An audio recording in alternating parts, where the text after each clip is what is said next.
नमस्कार। विज्ञान जगत के इस अंक में आपका बहुत बहुत स्वागत, बहुत बहुत अभिनंदन।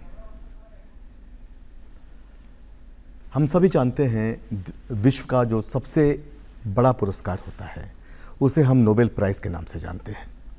नोबेल पुरस्कार का नाम आते ही हमारी आंखों में चमक आ जाती है और ये पुरस्कार हर वर्ष अलग अलग विषयों पर दिया जाता है, जैसे कि पीस के लिए दिया जाता है, लिटरेचर, फिजिक्स, केमिस्ट्री, बायोलॉजी और अर्थशास्त्र विज्ञान के ऊपर।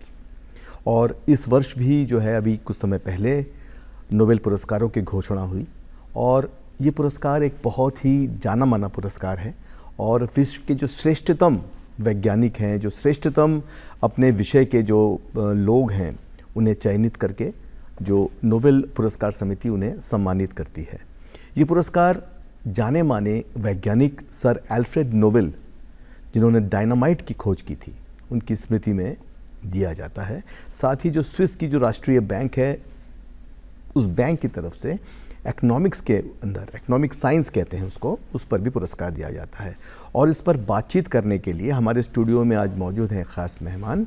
आप हैं श्री साई कृष्णा वडाडी।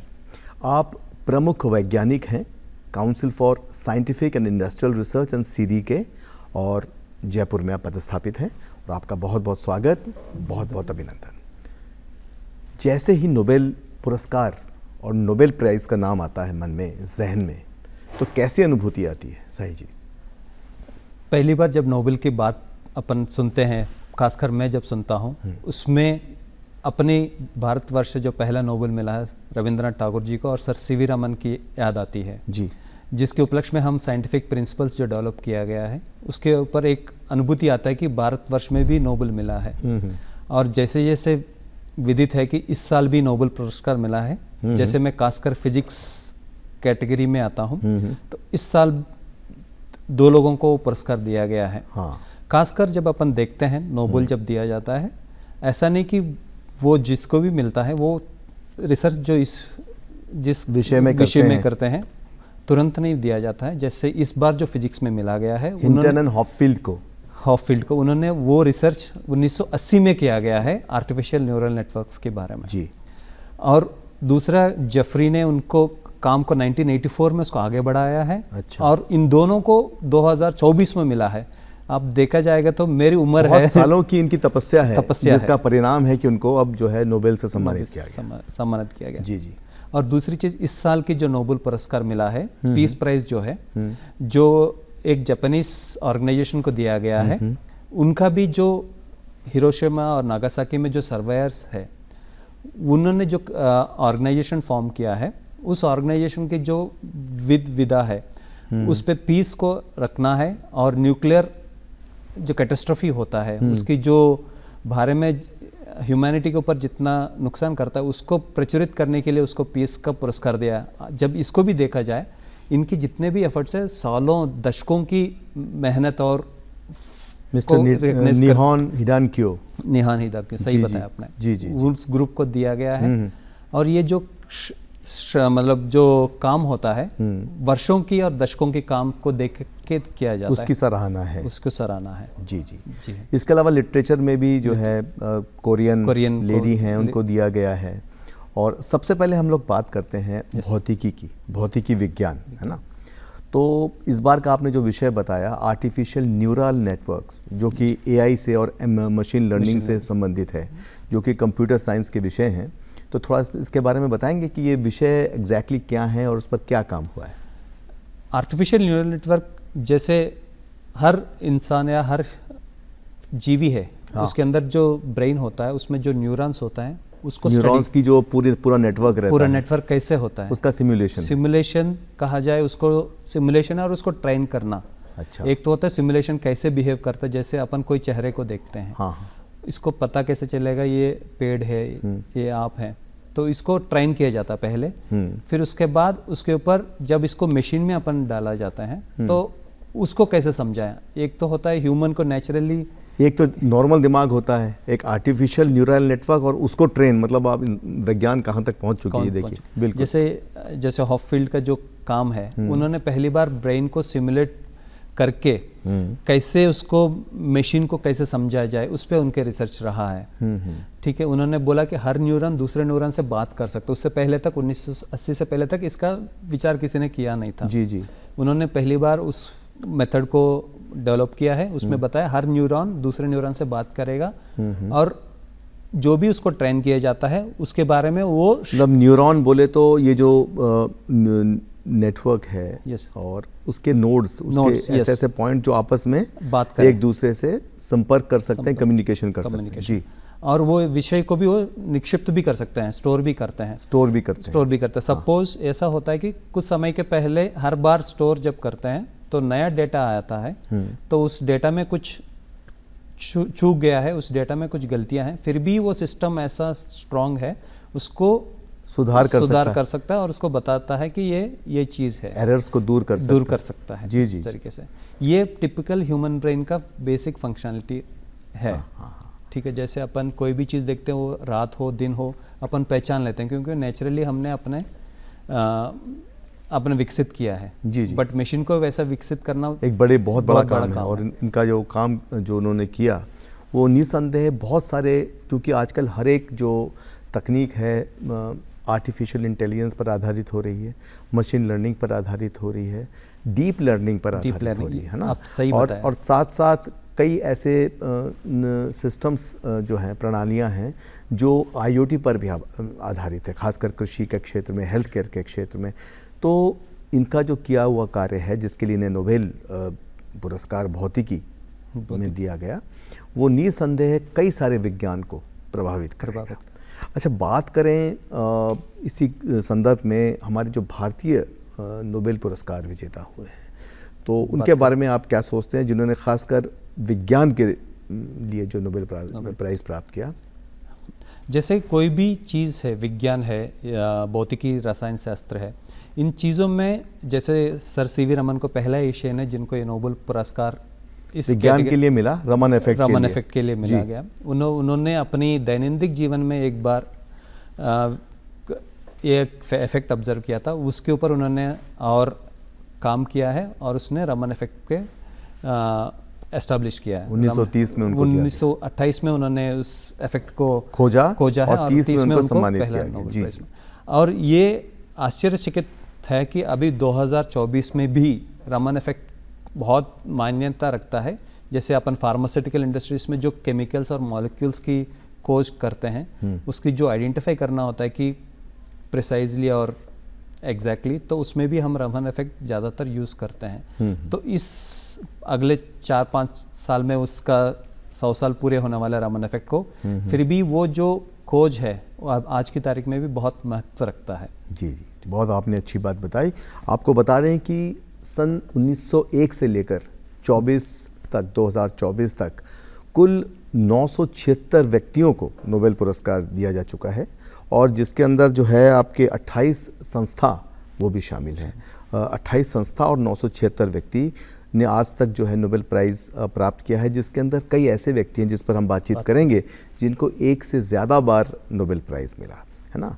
तो नोबेल प्राइज़ जो है ये हमारे खासकर आज के समय में हमारे युवाओं को, हमारे वैज्ञानिकों को, हमारा देश जो कि विज्ञान के अंदर बहुत अच्छा नाम कमाता है, हमारे वैज्ञानिक और हमारे जो टेक्नोलॉजिस्ट हैं विश्व भर में जो है अलग अलग स्थानों पे जाकर नए नए इन्वेंशंस कर रहे हैं, नया नया काम कर रहे हैं। तो आपको क्या लगता है कि किस प्रकार से इस प्रकार के जो पुरस्कार का दिया जाना, और स्टॉकहोम में ये दिया जाता है स्वीडन में, और 10 जनवरी को ये तिथि तय है, और उसके पश्चात वहाँ के जो राजा होते हैं वो सभी नोबेल पुरस्कृत लोगों को जो है उनके साथ डिनर भी करते हैं, एक बहुत बड़ा आयोजन होता है वहाँ पर। तो आपको कैसा लगता है कि इस प्रकार के आयोजन से हमारे जो ऐसे होनहार वैज्ञानिक, होनहार हमारे टेक्नोलॉजिस्ट जो बहुत अच्छा काम कर रहे हैं, उनको किस प्रकार से प्रेरणा मिलती है?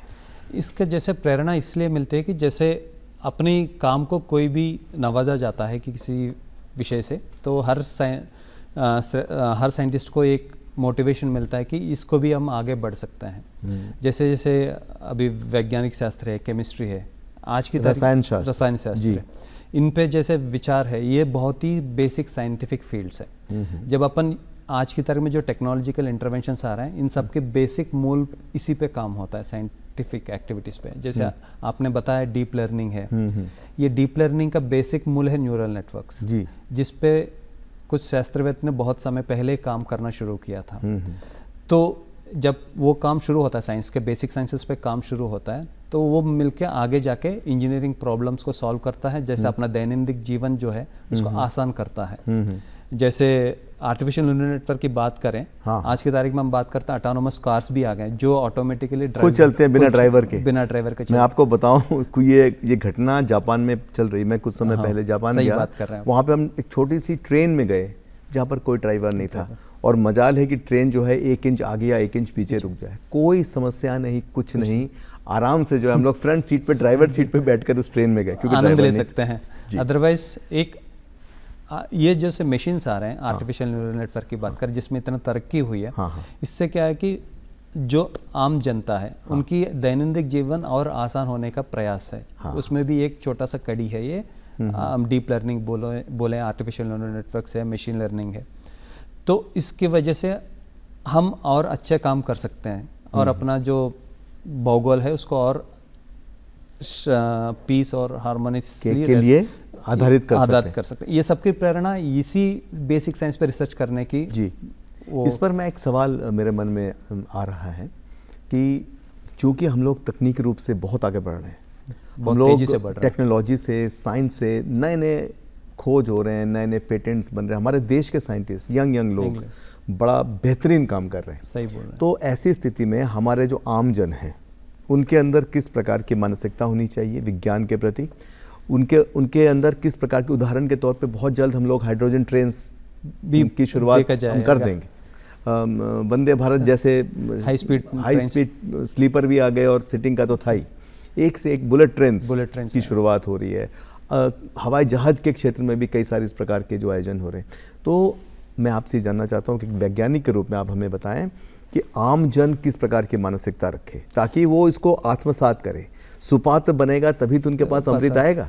जी, तो आम जनता को ये विषय पे बहुत ध्यान देना पड़ेगा कि साइंटिफिक डंप पर डेवलपमेंट करने का, वो अपने लिए नहीं और अपने बच्चों और अपने जो साथ वाले हैं उनके ऊपर भी साइंटिफिक खोज और इच्छा रखने की बहुत ही आवश्यकता है। जिनको भी नोबेल से पुरस्कार नवाजा गया है, उनसे आप जब पूछते हैं कि आपको ये पहले प्रेरणा कहाँ से मिली, वो बहुत सारे समय ये बोलते हैं कि हम जब दूसरे कार्य कर रहे थे उस समय इसको हमने ऑब्जर्व किया है। जैसे न्यूटन साहब के सेब गिरा तो उन्होंने दूसरा काम करते समय इसको देखा है। उसी चीज़ को अपन को बोलते हैं साइंटिफिक टेम्परमेंट। इसको हर इंसान को डेवलप करना बहुत ज़रूरी है, इस पर काम करना भी ज़रूरी है।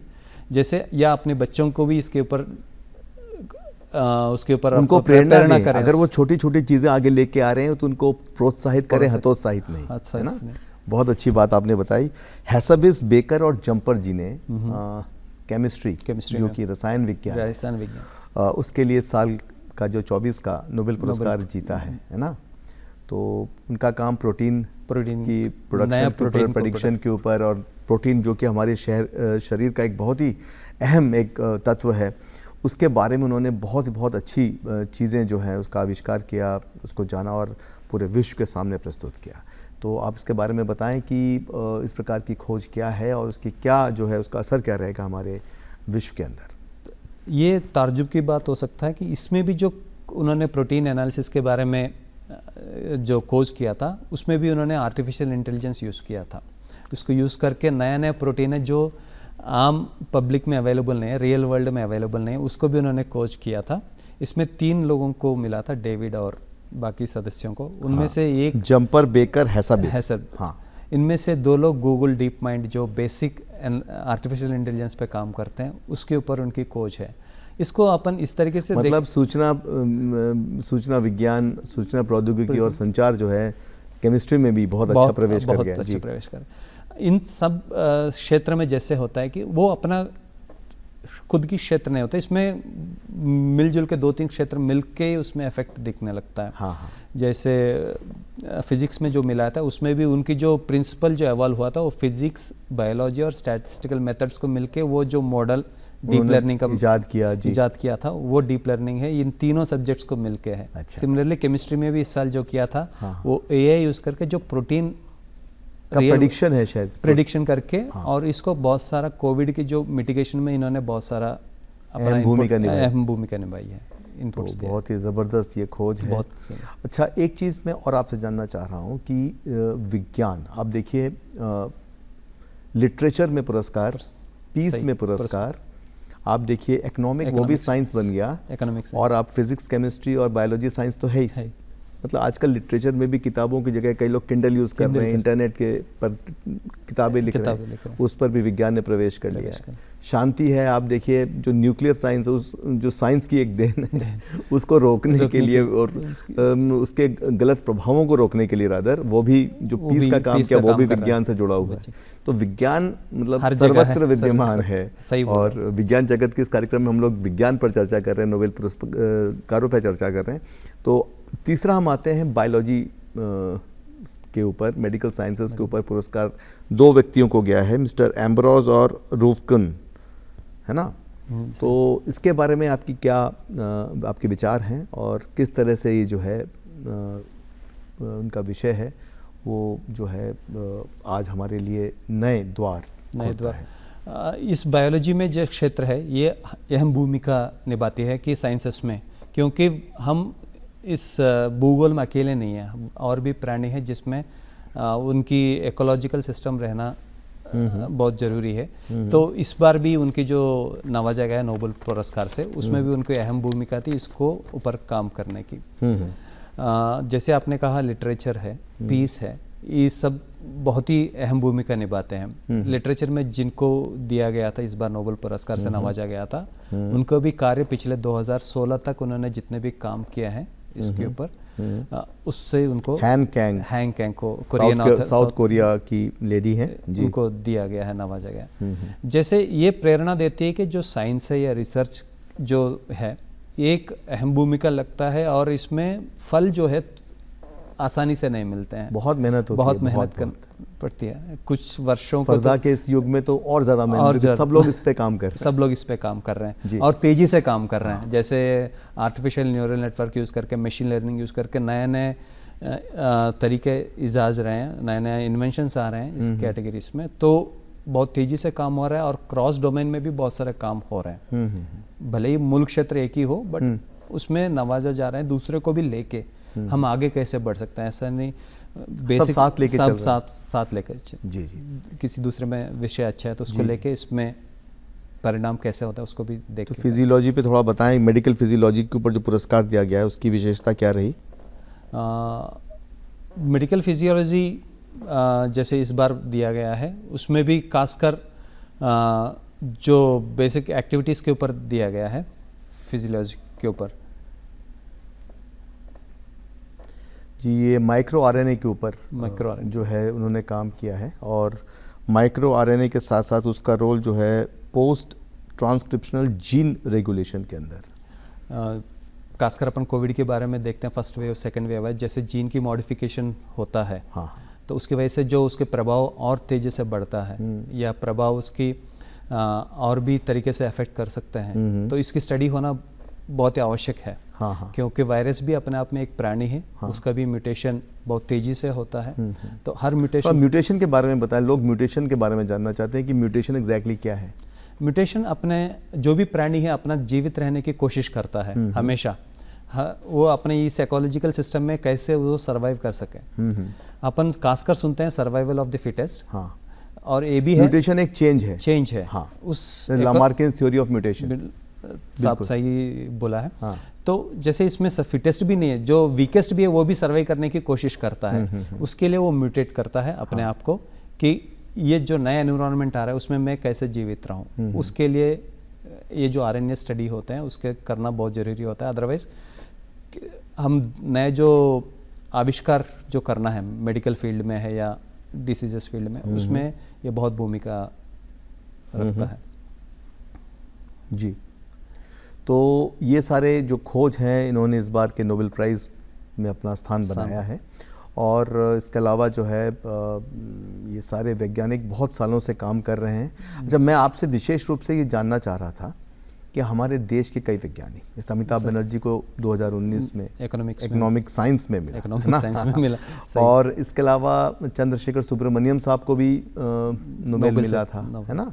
और ऐसे कई साइंटिस्ट रहे हैं, अमर्त्य सेन साहब को इकोनॉमिक साइंस में मिला था। 1998। तो हमारे जो भारतीय वैज्ञानिक हैं, इनके खोज के ऊपर आपकी क्या अवधारणा है, और वो किस प्रकार से जो है, क्योंकि वैश्विक रूप से उनको पुरस्कृत किया गया, उसका भारत पर आप क्या प्रभाव देखते हैं? भारत के ऊपर प्रभाव बहुत ही रहेगा। जैसे भारत के जो सिटीजन्स को जब नोबेल से नवाजा जाता है, वेदर पीस में है, इकोनॉमिक्स में है, साइंसेस में है, तो वो प्रेरणा मिलता है कि हम इस पे और कार्य कर सकते हैं। और भारत की एक विशेष अपने आप की दुविधा होते हैं जो और जगह पे नहीं होते हैं, तो उस पे भी अपनी साइंटिस्ट है उसके ऊपर भी कार्य करते हैं अपने देश की बहुत सारे परिणाम को देने के लिए। तो ये जो साइंटिफिक फील्ड है, इसमें हमेशा कार्यरत रहना पड़ता है। कौन सी चीज़ आपको प्रेरणा मिले और आगे बढ़े। जी। तो इसमें इंडिया के बहुत सारे फील्ड्स हैं जिसमें साइंस का बहुत हमें अहम भूमिका रहा है। वेदर ग्रीन रेवोल्यूशन की बात करें या वाइट रेवोल्यूशन की बात करें, आज की तारीख में हम श्वेत क्रांति हनी की भी रेवोल्यूशन देखा जा रहा है, जिसमें भारत की साइंटिस्ट है उसमें बहुत अहम भूमिका निभा रहे हैं कि अपने जितने भी लोकल प्रोडक्ट्स है उसके ऊपर नए नए वैराइटीज लेके, और लोकल फॉर लोकल भी चल रहा है। हाँ, लोकल भी चल रहा है उसमें, और अपन पूरे विश्व भर में इसको कैसे। हाँ, लेकिन साईं कृष्णा साहब, एक अहम सवाल आता है, इतनी बड़ी जनसंख्या वाला देश, इतने सारे टैलेंटेड लोग, लेकिन बहुत ही कुछ लोग जाके विदेशों में पढ़ाई करते हैं, विदेशों में अनुसंधान करते हैं, पुरस्कार लाते हैं। हम लोग क्यों पिछड़ रहे हैं विज्ञान में, टेक्नोलॉजी में? इतने कम हमें नोबेल प्राइज़ क्यों मिल रहे हैं? हमारा देश जिस तरह से हमारा टैलेंट है उसके हिसाब से तो हमें खूब सारे प्राइज़ होने चाहिए थे अभी तक, लेकिन बहुत ही गिने चुने पुरस्कार हैं। तो इसका क्या कारण मानते हैं आप? ये आप सही कहा, हमको गिने चुने पुरस्कार मिले हैं, और जैसे हम बड़ी आबादी देश है और बहुत साइंस के ऊपर काम करते भी हैं, और उसके रिकग्निशन मिलना थोड़ा सा टाइम लगता है। जैसे हम जितने भी विजेता हैं उनकी बहुत समय की जो खोज है उसके बाद ही वो नवाजा जाता है। और अपने देश का खुद का एक प्रॉब्लम्स रहते हैं या समस्या रहते हैं, उसके ऊपर बहुत शास्त्रवेत्त इसके ऊपर बहुत ज़्यादा काम करते हैं।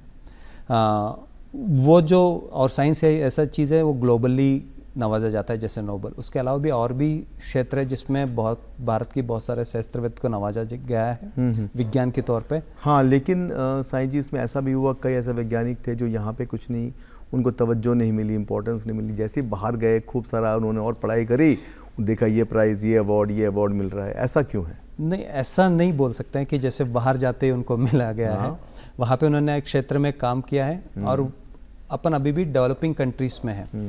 वो जो देश में वो पहुंचे तो वो डेवलप्ड कंट्रीज लाइक अमेरिका है, यूरोप है, तो वो थोड़ा सा डिफरेंस रहेगा हमेशा। उसको ही पार करने के लिए पिछले 10-15 साल से अपने देश उसी के ऊपर कार्यरत है। जैसे आपने खुद ने कहा था कि बुलेट ट्रेन्स और डिफरेंट स्पीड ऑफ एक्टिविटीज में बढ़ा गया है। इसमें खासकर कुछ चीज़ ऐसा चीज़ है जो अपने देश के लिए यूनिक है। जैसे अपना देश के लिए जैसे डिजिटल पेमेंट्स है, डिजिटल रेवोल्यूशन है, यूपीआई। अभी मालदीव के राष्ट्रपति आए थे, उन्होंने उसको अडॉप्ट करने की बात करी है। जी।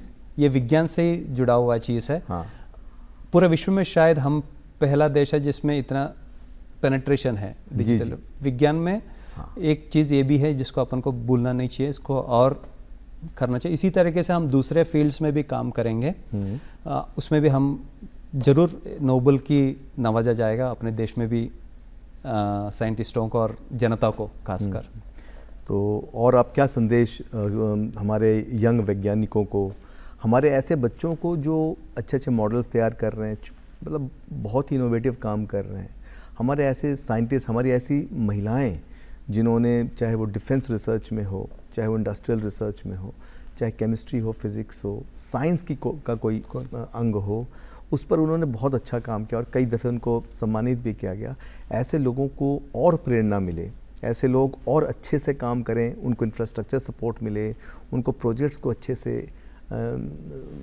अनुसंधान करने के लिए, आगे बढ़ाने के लिए, उसको रोल आउट करने के लिए जो है और संसाधन मिले, इसके लिए आप क्या सोचते हैं? साइंस ऐसा चीज़ है जिसके ऊपर जो फल है तुरंत नहीं मिलता है। जैसे पेड़ जब अपन बीज बोते हैं उसके टाइम लगता है, सिमिलरली फंडिंग का भी एक आम दुविधा है जिसमें सरकार को भी होता है कि साइंटिस्ट को भी होता है कि इसको ज़्यादा से ज़्यादा मिले। बट अपने देश का देखते हुए जो मिल रहा है सिग्निफिकेंटली मिलता है इसके विषय पे, कंट्रीब्यूशंस के विषय पे। और खासकर मैं स्टूडेंट्स को ये ध्यान रखना चाहिए कि वो अपना साइंटिफिक टेम्परमेंट मेहनत से काम करें, बहुत मेहनत से विश्वास रखें और साइंटिफिक टेम्परमेंट से काम करें, क्योंकि डीप लर्निंग से ही आपको आगे बढ़े। नोबेल मिला है कुछ लोगों को। तो बहुत डीप आपकी स्टडी होनी शोध होना चाहिए, चाहिए। बहुत डीप आपका अनुसंधान होना चाहिए, बहुत डीप आपका विश्वास होना चाहिए। तो साईं कृष्णा जी, आप एक वैज्ञानिक हैं, आप हमारे स्टूडियो में आए और विज्ञान जगत के इस प्रोग्राम में आए, आपका बहुत बहुत आभार। विज्ञान बहुत सशक्त है, विज्ञान पर बहुत भरोसा रखने की ज़रूरत है। विज्ञान ने आपके हमारे जीवन को एक चुटकी में बदला है और आगे का फ्यूचर भी विज्ञान है। केमिस्ट्री, फिज़िक्स, बायोलॉजी और अन्य विषयों पर जिनको पुरस्कार मिले उनको बहुत बहुत बधाई। और आप भी प्रेरणा लें उनसे कि आप भी ऐसा काम करें कि एक दिन आपका नाम नोबेल लॉरेट्स में शामिल हो और आप भी नोबेल पुरस्कार जीतें। कार्यक्रम से जुड़े रहने के लिए आपका बहुत बहुत आभार। नमस्कार।